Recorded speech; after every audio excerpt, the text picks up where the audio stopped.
Hello and welcome to this video. मेरा नाम है अजय कुमार और मैं आपका स्वागत करता हूं अपनी यूट्यूब चैनल MS स्टडी 9560 पर। तो दोस्तों, आज मैं आपको लेकर आया हूं हिंदी वर्णमाला के PYQ। तो जिस किसी भाई ने अभी तक जो हिंदी वर्णमाला की थ्योरी की क्लास नहीं देखी है तो वो देख लीजिए। और मैं आपसे एक रिक्वेस्ट करना चाहता हूँ, यदि आप वीडियो को लाइक नहीं किया है तो लाइक करें, चैनल पर पहली बार आएँ तो चैनल को सब्सक्राइब करें और बेल आइकन दबाना ना भूलें। और जो स्टडी रिलेटेड फेसबुक और व्हाट्सअप ग्रुप हैं उनमें इस वीडियो को शेयर ज़रूर करें। तो बिना टाइम गवाए हुए हम वीडियो को आगे बढ़ाते हैं, जिसमें आपका पहला क्वेश्चन दिया है, निम्न में से अल्प प्राण वर्ण कौन से हैं। तो ऑप्शन दिए हैं, पहला ऑप्शन है का, पहला ऑप्शन दिया है का और गा, दूसरे ऑप्शन में दिए हैं ठा और डा, और तीसरे ऑप्शन दिए है फा और भा, और चौथे ऑप्शन में दिए था और इसके अलावा छा। इनमें ये क्वेश्चन आपके लिए होमवर्क में है और अगले क्वेश्चन से हम शुरू करते हैं वीडियो को। क्वेश्चन नंबर 2, वर्ग के द्वितीय व चतुर्थ व्यंजन क्या कहलाती हैं। तो पहला ऑप्शन है महाप्राण, दूसरा ऑप्शन है अल्पप्राण, तीसरा ऑप्शन है अंतस्थ व्यंजन और चौथा ऑप्शन है ऊष्म व्यंजन। तो अपन पूछें दूसरा और चौथा व्यंजन क्या कहलाती हैं। तो दोस्तों, मैंने जैसा कि थ्योरी में बताया था कि पहला तीसरा और पांचवा जो होते हैं अल्पप्राण, और दूसरा और चौथा जो वर्ण कहलाती हैं ना, वो कहलाती हैं महाप्राण। तो याद रखना, दूसरा और चौथा वर्ण क्या कहलाती हैं, महाप्राण। देखिए, अपन इस चार्ट के माध्यम से इसको समझते हैं थोड़ा सा। देखिए, वायु या प्राण के आधार पर वर्ण कितने प्रकार की होती हैं, दो प्रकार की, एक होती है अल्प प्राण और एक होती है महाप्राण। अल्प प्राण में आता पहला दूसरा पांचवा वर्ण, पहला तीसरा पांचवा। वर्ग के पहला जैसे का, तीसरा पे आएगा गा और पांचवे पे आएगा अंगा, इस तरह की आती हैं पहला तीसरा पांचवा। और महाप्राण में आते हैं दूसरा और चौथा वर्ण आती है महाप्राण में। और इसके अलावा या रा ला वा, इनको अंतस्थ व्यंजन कहती हैं, ये होती हैं अल्पप्राण। और इसके अलावा सभी स्वर ये भी अल्पप्राण में होते हैं। इसके अलावा सीटी वाला सा, षटकोण वाला सा और सुरेंता वाला सा, सुरेंता वाला सा, ये तीनों क्या होती हैं, महाप्राण। इसके अलावा ये दो द्विगुण व्यंजन होती हैं, जिसमें से जे डा, जे आता है अल्पप्राण, और जे अगर पूछे जाए ना ढा तो जे आएगा महाप्राण में। इसके बाद अगला क्वेश्चन आता है, निम्न में से घोष वर्ण कौन सा है। तो घोष वर्ण बताना है। देखिए, अल्पप्राण, महाप्राण और घोष अघोष। घोष के आधार पर भी वर्ण दो प्रकार की होती हैं। देखिए, एक तो होता है अघोष और दूसरा होता है घोष या सघोष। अघोष वर्ण के कौन कौन से होते हैं, दूसरा और चौथा, पहला और दूसरा वर्ण होते हैं अघोष, तीसरा चौथा पांचवा जे होते हैं घोष। इसके अलावा तीनों सा होते हैं अघोष में, और शेष सभी वर्ण जो आते हैं ना वो घोष या सघोष कहलाती हैं। इसके अलावा इसके आधार पर क्वेश्चन का आंसर क्या होगा कि निम्न में से घोष वर्ण क्या है। तो निम्न में से घोष वर्ण क्या हुआ, हाँ इसका राइट आंसर हो जाएगा। क्वेश्चन नंबर 4, निम्न में से महाप्राण वर्ण कौन सी हैं। तो महाप्राण में अपन ने अभी देखा था कौन सी वर्ण आती हैं, दूसरा और चौथा वर्ण कौन से आते हैं, महाप्राण में। तो दूसरा और चौथा वर्ण इसी में आएंगे, तो ये हो जाएगा महाप्राण इसका राइट आंसर। क्वेश्चन नंबर 5, वर्णमाला में मात्रा का अर्थ होता है। ऑप्शन नंबर 1, वर्ण की मात्राएं, वर्ण के उच्चारण में लगने वाले समय, ध्वनि का परिमाप और वर्णों का क्रम। तो इसका राइट आंसर होगा, वर्ण के उच्चारण में लगने वाले समय को मात्रा कहती हैं। क्वेश्चन नंबर 6, हिंदी भाषा की वर्णमाला का कोई भी शब्द निम्नलिखित में से किस वर्ण से प्रारंभ नहीं होता है। तो अपन ने देखते हैं कौन से वर्ण से प्रारंभ नहीं हो सकता, तो इसका राइट आंसर हो जाएगा ए। ये डा और ढा, ये दो वर्ण के होते हैं, दो ही गुण व्यंजन होती हैं, जिनसे कोई भी शब्द है ना स्टार्ट नहीं होता है। इसके अलावा इन तीनों से हो जाती हैं। जी क्या है, आगत ध्वनियाँ हैं, इसलिए इनसे नहीं होता है। इसके अलावा क्वेश्चन नंबर 7 में दिया है, तालव वर्णों की संख्या कितनी होती है। तो तालव वर्णों की संख्या 5, 9, 11 और 7, इनमें से कितनी होती है। तो इसका राइट आंसर हो जाएगा 9।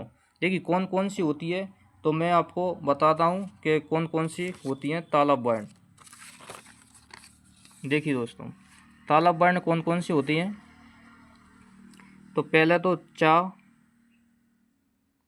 छा, जा, झा और इया, 5 ये होती हैं तालव। इसके अलावा छोटी ई, और बड़ी ई ये भी तालब होती हैं। इसके अलावा या ये भी तालब होता है, और ये सा ये तालब वाला सा होते हैं। तो अपन गिनेंगे 1 2 3 4 5 6 7 8 9। ये 9 वर्ण क्या होती हैं? तालब व्यंजन होती हैं। इसके अलावा क्वेश्चन नंबर 8 में देखेंगे छा वर्ण किसके अंतर्गत आता है? तो मूल स्वर, घोष, घोष वर्ण, संयुक्त वर्ण और तालब वर्ण। तो अपन जानते हैं कि छा वर्ण किसके अंतर्गत आता है? संयुक्त वर्ण के अंतर्गत आता है। क्वेश्चन नंबर 9 देखते हैं अपन। वर्णमाला कहती हैं शब्द समूह को, वर्णों के संकलन को, शब्द गणना को, या वर्णों के व्यवस्थित समूह को। तो मैंने आपको वर्णमाला जब पढ़ाई थी तो पहली क्वेश्चन था ये, वर्णों का व्यवस्थित समूह या वर्णों का सुव्यवस्थित समूह वर्णमाला कहलाता है। इसके अलावा क्वेश्चन नंबर 10 में जीवा द्वारा सांस के अवरोध के आधार पर व्यंजनों के कितने भागों में बांटा गया है? तो इसके आंसर होगा 3। देखिए, जीव के प्रयोग के आधार पर मैंने व्यंजन बताए थे 3 प्रकार के होते हैं, अग्रस्वर, मध्य स्वर और पश्च स्वर, ये हमने बताए थे। तो आंसर कितना हो जाएगा? 3।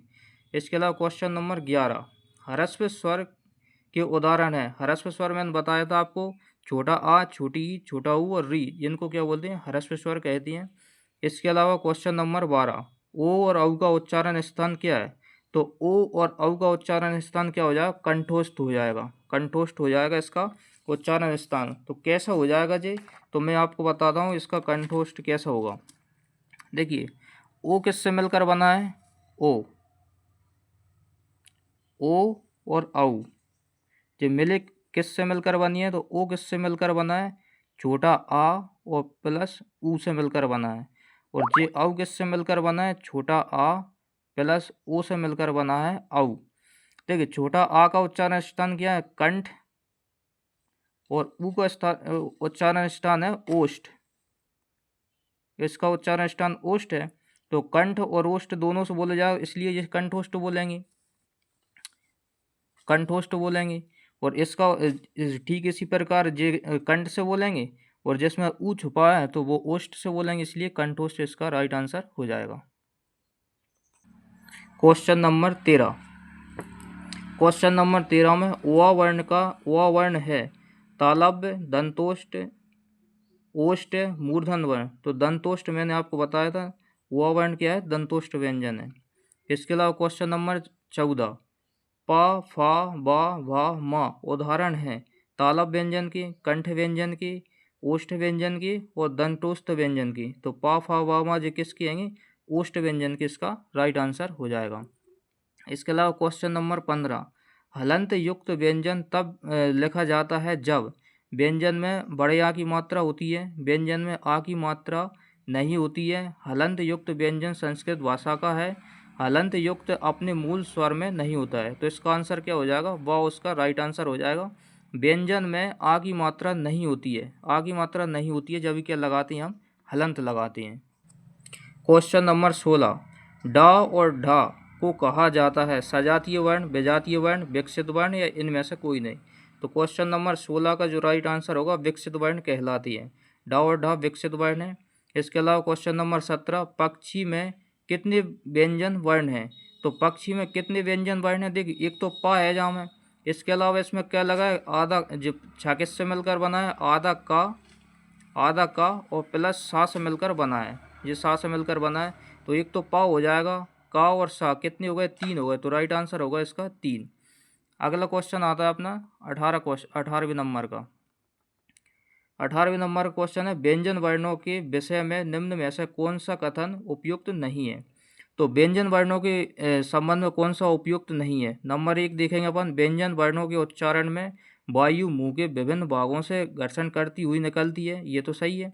इसके अलावा व्यंजन वर्णों को मात्रा सहित लिखा जाता है, ये भी सही है।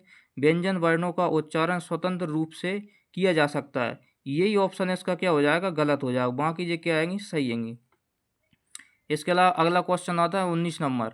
तो 19 नंबर सा वर्ण है। सा वर्ण क्या है वो?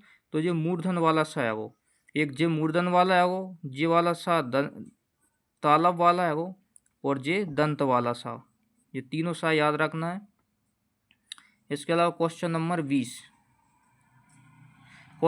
20 अपन याद रखना है, जो ज्ञ वर्ण किस वर्णों के संयोग से बना है? तो ज्ञ वर्ण बना है आधे जा और या के संयोग से बना है। तो याद रखना आधा जा और या के संयोग से क्या बना है? ज्ञ बना है। इसके अलावा क्वेश्चन नंबर 21 टा वर्ग की ध्वनियों का उच्चारण स्थान है। तो टा की ध्वनि है कि मूर्धन्य वर्ण कहलाती हैं। जो टा वाले वर्ण है ना वो सारे मूर्धन्य वर्ण कहलाते हैं। क्वेश्चन नंबर 22 है ए और आई का उच्चारण स्थान है। तो ए और आई का उच्चारण स्थान क्या हो जाए? देखिए ए और आई किससे मिलकर बनी है? छोटा आ और ई से मिलकर बनी है ए। तो छोटा आ का उच्चारण स्थान होता है कंठ और ई का उच्चारण स्थान होता है तालु। तो इसका राइट आंसर क्या हो जाएगा? कंठ तालु। देखिए मैं अभी भी बता रहा हूँ आपको, जिसने थ्योरी वाली क्लास नहीं देखी है तो उसे देख लीजिए। इसके बाद ये क्वेश्चन आपको बहुत ही आसान लगने लगेंगे। और क्वेश्चन नंबर 23 चा छा जा झा उदाहरण है स्पर्श व्यंजन के। ये स्पर्श संघर्षी व्यंजन और संघर्षी व्यंजन और अंतस्थ व्यंजन। देखिए चा छा जा झा स्पर्शी तो हैं, स्पर्शी के साथ साथ भी संघर्षी व्यंजन है। इसके लिए इसका आंसर क्या हो जाएगा? स्पर्शी संघर्ष व्यंजन। इसके बाद क्वेश्चन नंबर 24 छा वर्ण कितने वर्णों के संयोग से बना है? तो छा वर्ण 2 वर्णों के संयोग से बना है, आधा का और शा के संयोग से मिलकर बना है, जो मैंने आपको अभी बताया था। क्वेश्चन नंबर 25 देखते हैं अपन। क्वेश्चन नंबर 25 में क्या देगा? हिंदी वर्णमाला में अयोगवा वर्ण हैं। तो अयोगवा हिंदी वर्णमाला में 2 ही हैं, एक है अम जिसे अनुस्वार बोलते हैं, एक हा जिसे विसर्ग बोलते हैं, जिन्हें क्या बोलते हैं? अयोगवा, दोनों को मिला के। क्वेश्चन नंबर 26 त्रा वर्ण कितने वर्णों के संयोग से मिलकर बना है? तो त्रा वर्ण याद रखना आधे ता और रा के संयोग से मिलकर बना है। देखिए तीनों जो अक्षर है ना संयुक्त वर्ण छा त्रा ज्ञा, इन तीनों को अच्छे से याद रखना, क्वेश्चन पूछे जाएंगे एग्जाम में। इसके अलावा क्वेश्चन नंबर 27 ता वर्ग की ध्वनियों का उच्चारण स्थान है। तो ता वर्ण क्या होती है? दंत। ता था दा दा ये क्या होते हैं? दंत वर्ण होती हैं। क्वेश्चन नंबर 28 की अपन बात करते हैं। क्वेश्चन नंबर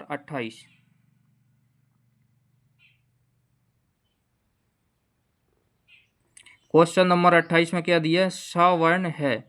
तो सा वर्ण क्या है? तालव वर्ण, मैंने अभी बताया था जिस तालव वर्ण है। और इसके अलावा क्वेश्चन नंबर 29 निम्नलिखित में से कौन सा महाप्राण व्यंजन नहीं है? देखो महाप्राण में कौन से आते हैं? वर्ग का दूसरा और चौथा वर्ण आती है महाप्राण में। तो देखिए दूसरा और चौथा, ये दूसरा आएगा, ये चौथा आएगा। इसके अलावा ये दूसरा आएगा तो ये नहीं है, ये पहला आएगा तो ये अपना आंसर हो जाएगा। क्वेश्चन नंबर 30 की बात करते हैं। चा वर्ग की ध्वनियों का उच्चारण स्थान है। तो चा किससे बोले जाते हैं? कंठ से का और तालु से चा, तालु से बोले जाते हैं। अगला क्वेश्चन है हिंदी में मूलतः वर्णों की संख्या कितनी है? इसके ऑप्शन है, पहला ऑप्शन है 50, दूसरा ऑप्शन है 51, तीसरा 52 और चौथा 55। तो इसका राइट आंसर क्या हो जाएगा? 52 वर्ण है। हिंदी में 52 वर्ण है। आज के लिए इतना ही। जब तक के लिए थैंक यू। जय हिंद।